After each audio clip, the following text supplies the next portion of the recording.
Learn from our experts anywhere, anytime with Deep Learn by ACE Engineering Academy. Hello everyone, welcome to ACE Academy Deep Learn. The only thing we learn from history that we never learn from history. ये बात Germany के एक महान philosopher Frederick Hegel ने कही थी। इसका मतलब है हम इतिहास पढ़ते तो हैं लेकिन इतिहास से सबक नहीं लेते। हम हिस्ट्री पढ़ते तो हैं लेकिन हिस्ट्री से सबक नहीं लेते हैं। इसका नतीजा ये होता है कि एग्ज़ाम में सिमिलर टाइप की गलतियाँ होती रहती हैं। Generally people used to make similar type of mistakes. तो मेरे प्यारे दोस्तों, मैं राहुल सिंह बात को आगे बढ़ाते हैं एसएससी में पूछे गए इस सवाल से। एसएससी स्टाफ सिलेक्शन कमीशन, कर्मचारी चयन आयोग, department of personnel and training, ministry of personnel public grievances and pensions. SSC में 2020 की नोटिफिकेशन थी। एग्ज़ाम 23 मार्च 21 को हुआ था। सिविल इंजीनियरिंग के पेपर में ये जनरल स्टडीज़ पोर्शन में एक क्वेश्चन आया था। मैं आपको बता दूं कि एसएससी जेई का एग्ज़ाम 200 मार्क्स का पेपर 1 होता है, 300 मार्क्स का पेपर 2। आप पेपर 1 क्लियर करते हैं तब जाके पेपर 2 में आपको लिखने का मौका मिलता है। और पेपर 1 में 200 क्वेश्चन होते हैं। 50 क्वेश्चन का जनरल स्टडीज होता है, जनरल नॉलेज, जनरल अवेयरनेस बोलते हैं उसको, और 50 मार्क्स का रीजनिंग होता है। रिमेनिंग 100 मार्क्स का जो होता है या 100 क्वेश्चन होते हैं वो टेक्निकल से होते हैं, जैसे आपकी ब्रांच सिविल, इलेक्ट्रिकल, मैकेनिकल जो भी है। तो यहाँ पे ये general studies, GS, general awareness के पेपर में ये क्वेश्चन आया था। एग्ज़ाम हुआ था 21 में। Mission Karmayogi was launched by dash with the objective of enhancing governance in September 2020। Mission Karmayogi को कौन से मंत्रालय ने, कौन से मिनिस्ट्री ने लॉन्च किया था? इसका ऑब्जेक्टिव था इन्हेंसिंग गवर्नेंस, गवर्नेंस को, गवर्नमेंट के काम करने के तरीके को और इन्हेंस करना, बेहतर करना। पहला ऑप्शन है ministry of social justice and empowerment. Second option is ministry of civil aviation. Third option ministry of personnel public grievances and pensions. And last option is ministry of agriculture and farmers welfare. तो इस question पे हम दोबारा आएंगे। वैसे आप लोगों को ऑप्शन बहुत लोगों को पता भी होगा, हालांकि बहुत सारे स्टूडेंट्स ने इस क्वेश्चन को नहीं भी किया था। लेकिन इस क्वेश्चन को नहीं करने का कोई मतलब ही नहीं था, क्योंकि एसएससी को हिंदी में कर्मचारी चयन आयोग बोलते हैं, जैसा कि यहाँ पे लिखा है। और एसएससी के इटसेल्फ फुल फॉर्म में कर्मचारी चयन आयोग, कर्मचारी आता है। एंड मिशन कर्मयोगी, मतलब यहाँ पे एक सिंपल लॉजिक में लगा, मिशन कर्मयोगी, यहाँ पे नाम ही है मिशन कर्मयोगी।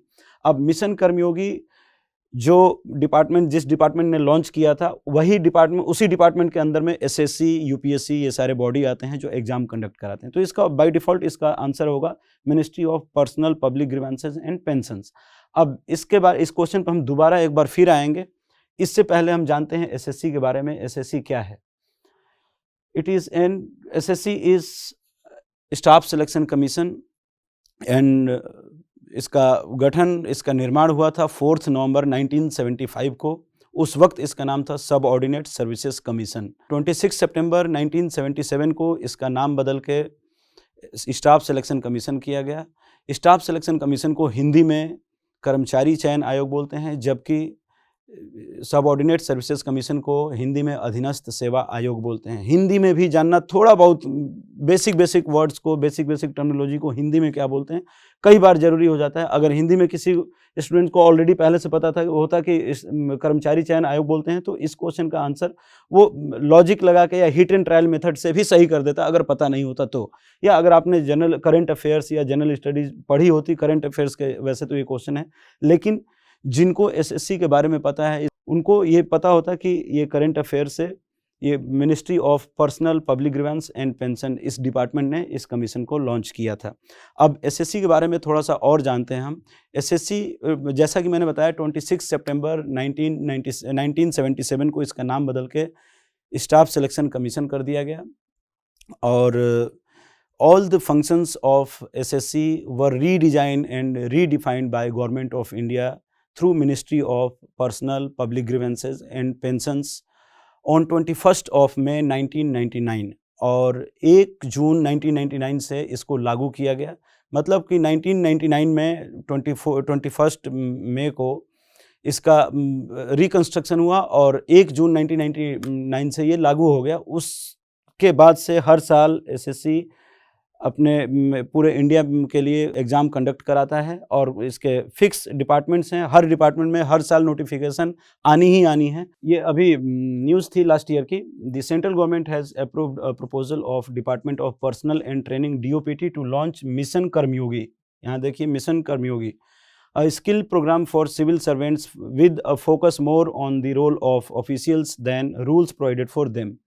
तो यहाँ से अगर ये तो करंट अफेयर का न्यूज़ है, ये किसी को पता है तो क्वेश्चन सही हो जाता, नहीं भी पता है तो लॉजिक से, जैसे कि ये जिस डिपार्टमेंट ने लॉन्च किया था उसी डिपार्टमेंट के अंडर में SSC आता है, UPSC आता है। दैट इज़ वाई मैंने स्टार्टिंग में बोला था, एक लाइन बोली थी, we learn from history that we never learn from history.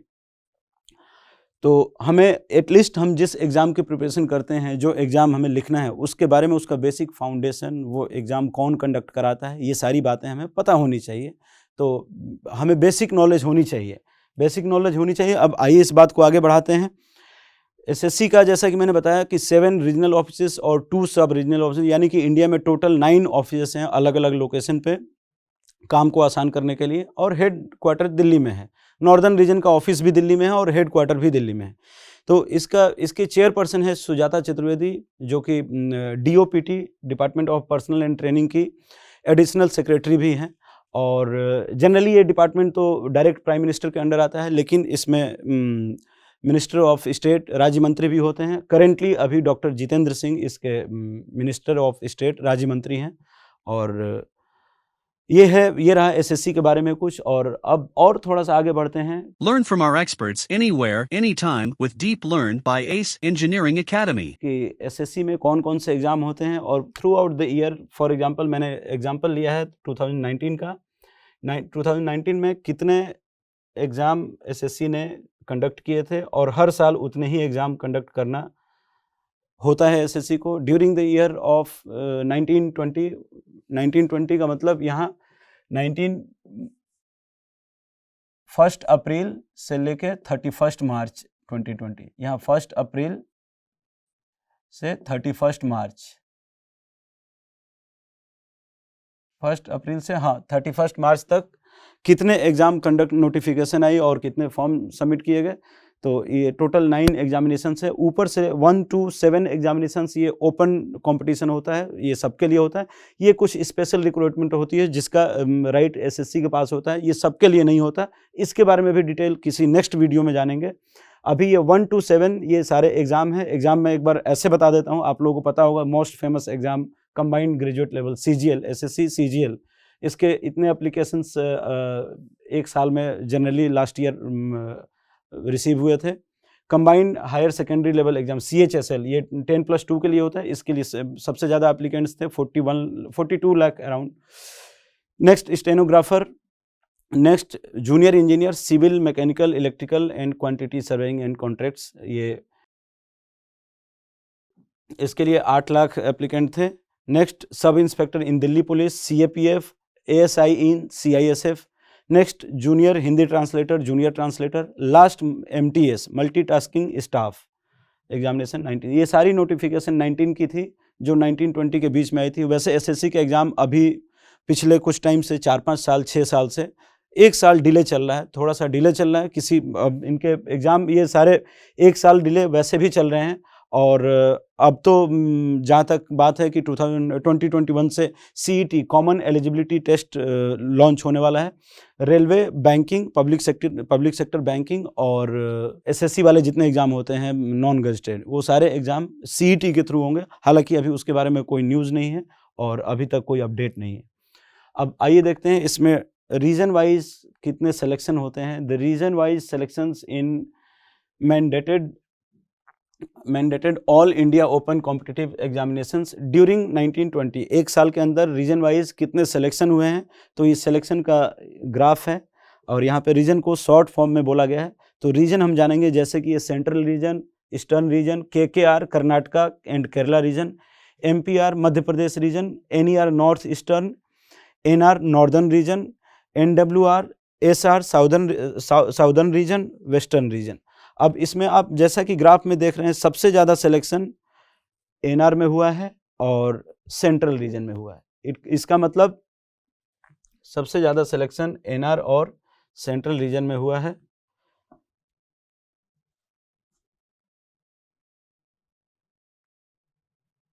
इसका मतलब यहाँ पे और यहाँ पे सिलेक्शन सबसे ज़्यादा हुआ है। अब सबसे कम सिलेक्शन अगर कहीं हुआ है तो हालांकि रीजन वाइज भी कुछ रीजन बड़े हैं, कुछ छोटे हैं, तो यहाँ पे देखेंगे कौन से रीजन में कौन कौन से एरिया को कवर करता है। ये next region and sub regional officers, regional and sub regional officers and their operative jurisdictions. Region देखिए एनआर यानी कि नॉर्दर्न रीजन, इसका हेडक्वार्टर, इसका ऑफिस है, रीजनल ऑफिस है दिल्ली में। और इसमें कौन कौन से स्टेट आते हैं? Rajasthan, Delhi and Uttarakhand, Rajasthan, Delhi and Uttarakhand. Central region Prayagraj, इसमें बिहार एंड उत्तर प्रदेश, प्रयागराज में इसका हेड ऑफिस है, इसका ऑफिस है। ईस्टर्न रीजन कोलकाता, ऐसे करके रीजन वाइज यहाँ पे नाम दिया है। ये 2 सब रीजन है, Madhya Pradesh region and north western region, इनका रायपुर, चंडीगढ़ इनका ऑफिस है। और आप देखेंगे रीजन वाइज भी अगर देखें और इस ग्राफ पे हम नज़र डालें तो देखा जाए कि सबसे ज़्यादा सिलेक्शन इस रीजन से और इस रीजन से हुआ है। हालांकि इनमें कुछ रीजन है जैसे कि एमपी रीजन में सिर्फ मध्य प्रदेश आता है, ये सब रीजन है, तो इसमें सिर्फ एक ही रीजन, हालांकि फिर भी इससे सिलेक्शन कम है। केकेआर, कर्नाटका, केरला 2 स्टेट आते हैं, तो इसका सिलेक्शन कंपैरेटिवली कम है। ईस्टर्न रीजन भी बहुत बड़े एरिया को कवर करता है। Eastern region Kolkata head office है। Orissa, West Bengal, Sikkim, Jharkhand, union territory of Andaman Nicobar islands, इसका भी एक बड़ा रीजन है, लेकिन उसके अकॉर्डिंग सिलेक्शन नहीं है यहाँ पे, उसके अकॉर्डिंग यहाँ पे सिलेक्शन नहीं दिख रहा है। Next SR, southern region head office इसका चेन्नई, इसमें Andhra Pradesh, Telangana, Tamil Nadu, union territory of Puducherry. इसमें स्पेशली 3 स्टेट तो आते ही हैं, बाकी ये एक छोटी सी जगह है, लेकिन फिर भी इसके अकॉर्डिंग इसका सिलेक्शन बहुत कम है। आप यहाँ से देख सकते हैं, ये जितना बड़ा रीजन है उसके अकॉर्डिंग सिलेक्शन इसका कम है, इसका भी कम है। एनईआर में तो आई थिंक पॉपुलेशन डेंसिटी भी कम होगी, इसलिए यहाँ पे सिलेक्शन कम है। और ये केकेआर, कर्नाटका रीजन, इसका भी सिलेक्शन कम है। इट मीन्स कि सबसे ज़्यादा अवेयरनेस इस रीजन और इस रीजन में है, और यहीं से सिलेक्शन होता है। तो दोस्तों हमने देखा यहाँ पे ये सिलेक्शन है रीजन वाइज, और उसका ग्राफ है, मतलब पूरे इंडिया को टोटल 7 प्लस 2 सब रीजन ले लो, 9 रीजन्स में हमने डिवाइड किया है, और वहाँ से सिलेक्शन कितने हैं, कौन से रीजन से कितने सिलेक्शन है। तो यहाँ पे हम ग्राफ देख रहे हैं, तो ग्राफ थोड़ा सा इक्वली डिस्ट्रीब्यूटेड तो ग्राफ नहीं है। यहाँ पे ये नॉर्दर्न रीजन से सबसे ज़्यादा सिलेक्शन एंड सेंट्रल रीजन से उसके बाद, और मुझे लगता है कि टोटल सिलेक्शन का एक मैक्सिमम परसेंटेज सिर्फ नॉर्दर्न और सेंट्रल रीजन से। जहाँ तक आप देखते हैं नॉर्दर्न रीजन में Rajasthan, Delhi and Uttarakhand, central region में यूपी एंड बिहार। ये इट मीन्स ये 2 रीजन से ऑलमोस्ट बहुत ज़्यादा सिलेक्शन, 90% के आसपास सिलेक्शन है। बाकी रिमेनिंग पोर्शन में सिलेक्शन बहुत कम है। तो मुझे लगता है कि इस वीडियो का मेन मोटिव ये होना चाहिए कि बाकी सारे भी रीजन है जहाँ से मतलब एरिया ज़्यादा है, डेंसिटी ज़्यादा है, लेकिन वहाँ का सिलेक्शन एसएससी में कम है, तो अवेयरनेस एसएससी में होनी चाहिए। कुछ रीजन जो हैं जो बड़े हैं जहाँ से सिलेक्शन कम है, eastern region, western region, southern region, Kerala, Karnataka region, specially इन सारे रीजन में भी स्टूडेंट का अवेयरनेस स्टाफ सिलेक्शन कमीशन जितने एग्ज़ाम लेता है उस पर होना चाहिए। और हर साल कुछ जो डिपार्टमेंट हैं उन डिपार्टमेंट में एग्ज़ाम आता ही आता है, जैसा कि मैंने ये बताया।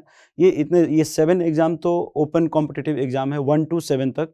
ये एग्ज़ाम तो हर साल होना ही होना है, मतलब इसकी नोटिफिकेशन आनी है, चाहे सीट्स कम हो ज़्यादा हो, एग्ज़ाम होगा। तो इस पे एसएससी जेईई के बारे में अगर आप इंटरेस्टेड हैं तो इसके एग्ज़ाम, इसका नोटिफिकेशन, ये सारी चीज़ें आप चेक कर सकते हैं इनके ऑफिशियल वेबसाइट पे। और for more details regarding courses and video lectures, test series, study material, postal package, previous year questions, you can visit to our official website।